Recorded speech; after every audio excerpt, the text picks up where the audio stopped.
Muy buenas chicos, ¿cómo están? Estamos aquí en un nuevo video con un tema súper interesante. Un tema que vengo estudiando hace mucho tiempo que me tiene muy intrigado. Creo que es de lo más revolucionario que se está hablando hoy en el entrenamiento en ciclismo junto con el tema nutricional. Que todos han escuchado ya el tema de la incorporación de muchos carbohidratos por hora de entrenamiento, por hora de carrera. Sin embargo, creo que lo que vamos a hablar hoy día viene siendo como el aspecto que le sigue en cuanto a importancia y revolución de las cosas que están permitiendo rendimientos súper estratosféricos hoy en día. Y bueno, este estudio es de la Universidad de Murcia, de España, de este grupo de autores que vienen haciendo mucha investigación hace algunos años. Y bueno, habla sobre las fuerzas que se aplican al pedalear en distintas intensidades, ¿ya? Relative pedaling force are low during cycling. Las fuerzas relativas de pedaleo son bajas durante el ciclismo, ¿ya?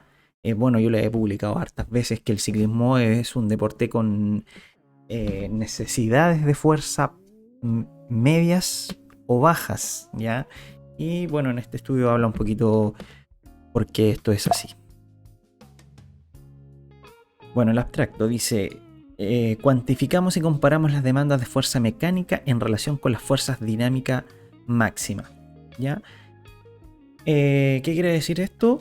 Fuerza dinámica máxima viene siendo el equivalente a un RM de pedaleo. A estos 11 ciclistas los sometieron a una prueba máxima de pedaleo en donde les iban agregando carga hasta que ellos solamente eran capaces de hacer un giro de pedal, ¿ya?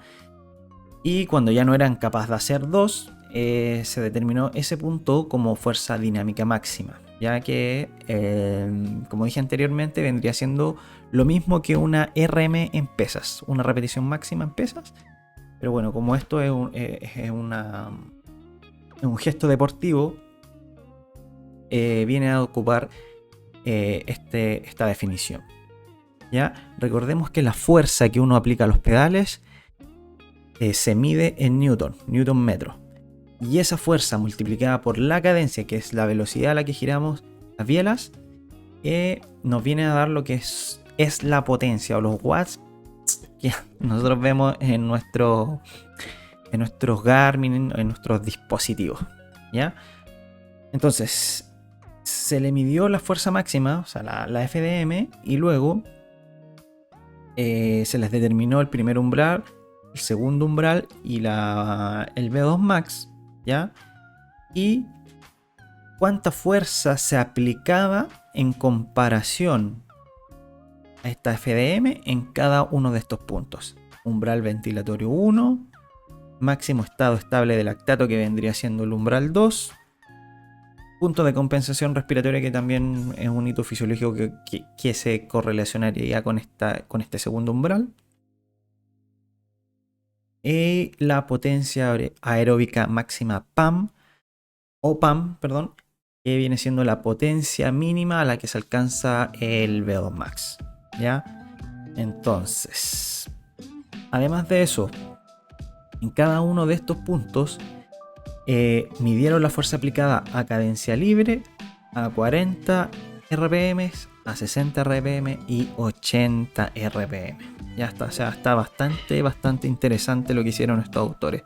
O sea, para que se entienda, primero les determinaban los umbrales, luego hacían una prueba, por ejemplo, solo en el umbral 1, una prueba a cadencia libre, luego en a los mismos watts, pero con 40 RPM, luego con 60 y luego con 80. Y veían cuánta fuerza aplicaban a cada una de estas revoluciones en este punto, o a estos watts, y luego comparaban a qué porcentaje de fuerza se correspondía con la fuerza dinámica máxima. Espero se esté entendiendo, porque igual es bastante complejo y espesito de entender, pero bueno, pero me siguen. Luego hacían lo mismo, el mismo protocolo al máximo estado estable de lactato o al segundo umbral. Hacían una prueba con cadencia libre, otra con 40, otra 60 y otra 80 RPM, y lo comparaban cada una de ellas con la fuerza dinámica máxima aplicada. ¿Ya? Ya. Dice que las demandas de fuerzas relativas expresadas como porcentaje de fuerza dinámica máxima aumentaron progresivamente con intensidades más altas y cadencias más bajas. ¿Ya?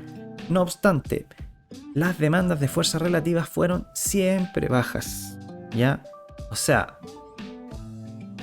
en cada una de las pruebas que se hicieron, en ninguna de ellas se superó el 54% de la fuerza dinámica máxima. ¿Ya? Dice, en todas las condiciones, incluso durante el denominado entrenamiento de torque, que es este entrenamiento que solemos hacer para mejorar la fuerza a bajas revoluciones y alta fuerza en teoría. Acá ellos descubrieron que quizás no es tanta la fuerza que se aplica como uno cree. Dice, estos resultados podrían ser útiles a la hora de programar el entrenamiento de resistencia sobre la bicicleta para mejorar la capacidad de producción de torque. Bien, miren, dada la importancia de la producción de torque, fuerza entre comillas, para el rendimiento ciclista, el entrenamiento dirigido a mejorar esta capacidad es cada vez más popular. Se conoce comúnmente como entrenamiento de torque y suele consistir en la realización de series de duración variable a cadencias bajas, 60 o menos RPM. Ya todos hemos hecho eso alguna vez. Sin embargo, las pruebas que examinan las adaptaciones producidas por estos esfuerzos en comparación con los de cadencia media a alta, no demuestran una clara superioridad a favor de los primeros. O sea, no existe un estudio en que demuestre que entrenar torque a bajas cadencias tenga unos beneficios superiores a entrenar a los mismos watts, pero con cadencias libres o más altas. ¿Ya? Sigamos viendo. Bien, aquí vamos a ver entonces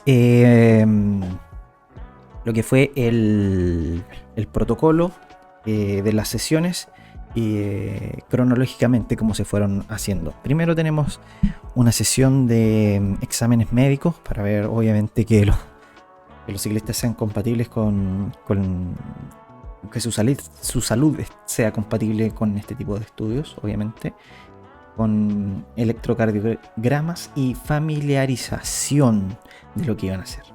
¿Ya? En la sesión 2, que fue entre 48 a 72 horas después, tenemos los ejercicios incrementales, test incrementales para identificar el primer umbral, el segundo umbral y la potencia aeróbica máxima. Luego, entre 48 a 72 horas después, tuvieron entre la sesión 3 a la 5 un test a potencia constante para identificar ese máximo estado de lactato estable. ¿Ya? Luego, 48 a 72 horas después, tuvieron entre la sesión 6 a la 10ª los test a primer umbral, segundo umbral, potencia aeróbica máxima, y también hicieron un test de sprint. Pero bueno, voy a aclarar que me voy a enfocar en estos tres para no generar mucha confusión en el video. Y bueno, en cada uno de los puntos, tanto primer umbral, segundo umbral como potencia aeróbica máxima, se hicieron test a cadencia libre 80, 60, 40 RPM. El segundo umbral lo mismo, ya, free 80, 60, 40, potencia aeróbica máxima, free 80. O sea, realmente, si se pueden dar cuenta, lo que se hizo en este estudio realmente es algo complejo, ya no es algo fácil de controlar. Hay que hacer muchas pruebas, es tedioso, así que de verdad que muy, muy bueno lo que hicieron. Y finalmente, en la última sesión, fue en la sesión número 11, 48, 72 horas después también, hicieron el test incremental, pero para identificar esa MDF o fuerza dinámica máxima, ya que, como dije al principio, es la máxima fuerza con la que pueden mover solamente un giro de pedal. Y a raíz de esta MDF se iba a ver a qué porcentaje de fuerza se aplicaba en cada uno de estos ejidos fisiológicos, marcadores fisiológicos, a distintas cadencias. ¡Wow! Una locura. Vamos a ver los resultados. Ya. Veamos. Nuestros resultados indican que aunque los esfuerzos a baja cadencia aumentaron las demandas de fuerza en comparación con los de cadencia normal, por ejemplo, 40 RPM frente a cadencia libre, se mostró más menos un 16% en primer umbral, más un 20% en segundo umbral y más un 29% en potencia aeróbica máxima. Las fuerzas relativas en comparación con la MDF fueron bajas.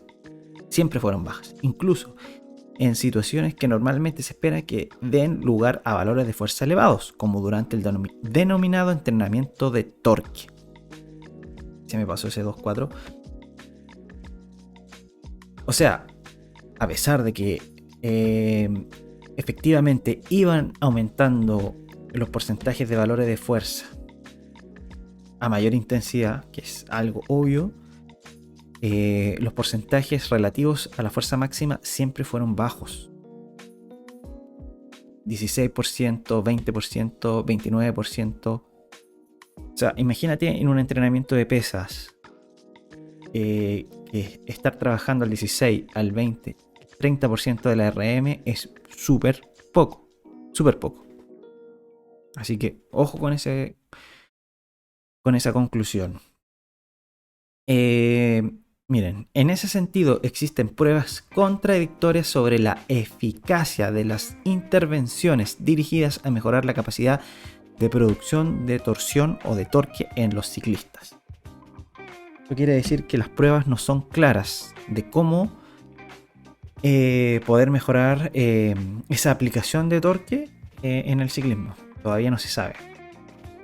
¿Ya? Además, se justifica la investigación para dilucidar si el aumento de la fuerza dinámica máxima de los ciclistas, ¿ya? Y en consecuencia la reducción de los requerimientos de fuerza relativa para el mismo ejercicio, ¿ya? Para el mismo ejercicio quiere decir, ya sea para el primer umbral, para el segundo umbral o para la intensidad que sea. Obviamente, si mejoramos la fuerza dinámica máxima, a esa intensidad nuestro porcentaje de esfuerzo va a ser menor. Dice si es necesario investigar si ese aumento de la fuerza dinámica máxima conduce a un mayor rendimiento durante una carrera real. Finalmente, todos estos estudios te dejan con más dudas que respuesta. Pero bueno, ahí va en la capacidad de los entrenadores a comenzar a sacar propias conclusiones con toda esta evidencia que te entregan los estudios. Vamos a ver más números. Vale, vamos a hacerle un super zoom a los resultados. Si se fijan, acá tenemos cadencia, porcentaje de la MDF.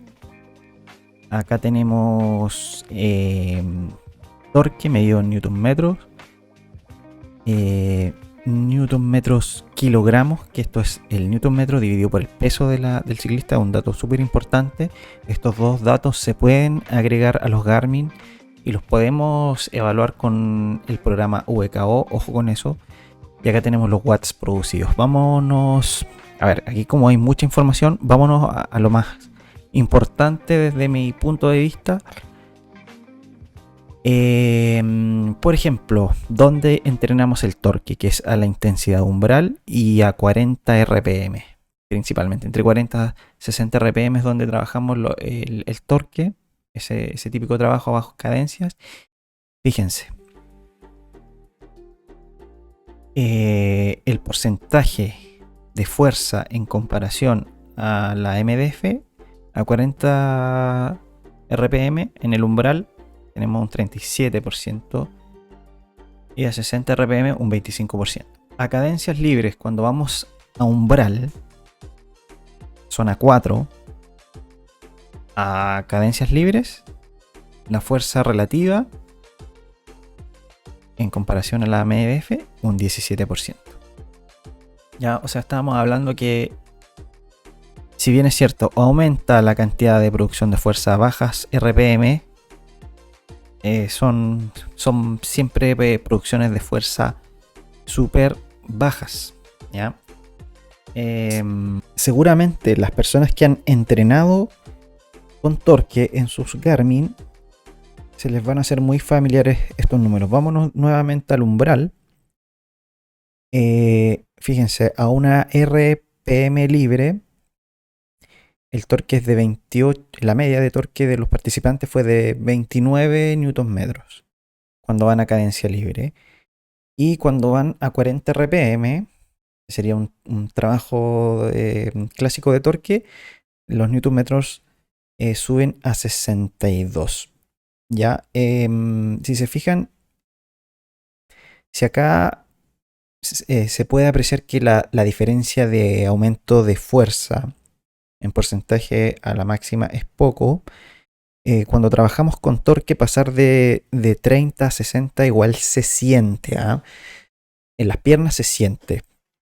Es muy diferente ir a un trabajo umbral a 30 Nm que a 60 Nm. O sea, la sensación de ardor en las piernas con esta diferencia de Nm es significativa. A pesar de que quizás estemos aplicando poca fuerza, yo les puedo decir por experiencia propia que este aumento en Nm se siente, ¿ya? Como dato nomás. Si se fijan acá, la media de watts a umbral de los participantes era más o menos de 270 vatios. Para que más o menos tengan una referencia del nivel que tenían estos ciclistas. Por ejemplo, a potencias VO2 máximo, los watts estaban en una media entre 390. ¿Ya? Bastante decente el nivel de los ciclistas.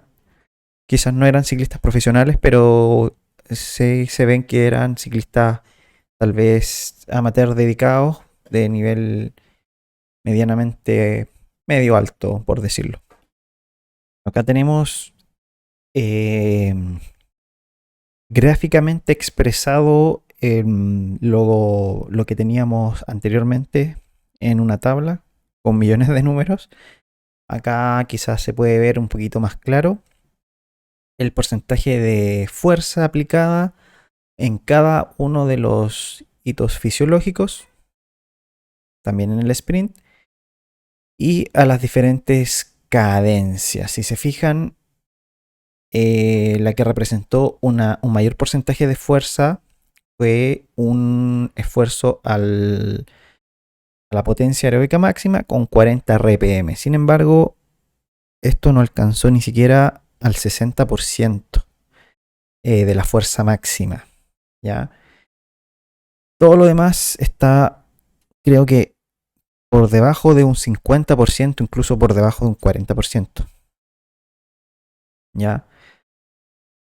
Así que este gráfico representa muy bien los resultados de este estudio, para que puedan tener una visión más amplia de lo que se hizo. Bueno, muchachos, espero que les haya gustado el análisis de este estudio. Bueno, la verdad es que a mí me pareció súper interesante. De hecho, les escribí para comentarles que me había parecido súper bueno el estudio. Sin embargo, que yo creía que lo más interesante sería descubrir con qué protocolos de entrenamiento podríamos mejorar la aplicación de torque, ya, ya sea con entrenamientos de bicicleta, como también con qué protocolos de entrenamiento de pesas, ¿ya? Y eso sería lo interesante. Yo tengo mis propias hipótesis de lo que creo que funciona mejor. Y de hecho creo, como una hipótesis personal, que lo más interesante es descubrir cómo aplicar mayor torque a cadencias libres, no a cadencias bajas ni cadencia de impuestos, sino que a la cadencia de competición. Ejemplo, yo en un XCO promedio 80 RPM, a esas 80 RPM cómo busco aplicar más fuerza o más torque, perdón, a esas cadencias. O por ejemplo, si eres un ciclista de grandes vueltas en donde las carreras se definen en un puerto, cómo aplico mayor torque a esa intensidad de umbral, a esa intensidad de FTP, llámelo como quiera, pero cómo aplico mayor torque ahí. Y bueno, ellos me respondieron y me dijeron que opinaban lo mismo, que pronto iban a haber respuestas más claras, así que obviamente se vienen más estudios y ansioso de que salgan y ver qué concluyen de todas estas pruebas. Así que bueno, eso. Nos vemos en un próximo episodio y recuerden suscribirse al canal. Nos vemos.